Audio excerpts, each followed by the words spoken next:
কতদিন ক্রিয়া করলে পরাবস্থা লাভ হয়, অর্থাৎ সমাধি প্রাপ্তি লাভ করা যায়। এটা নিজ নিজ সংস্কারের উপর নির্ভর করে।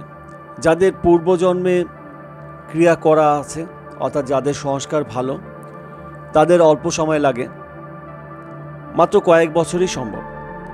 আবার যাদের সংস্কার নেই, অর্থাৎ এই জন্মে সবে ক্রিয়া শুরু করেছেন, তাদের এই জন্মে মুক্তি পাওয়া অনেকটা অসম্ভব হলেও অনেকটা এগিয়ে যাওয়া সম্ভব।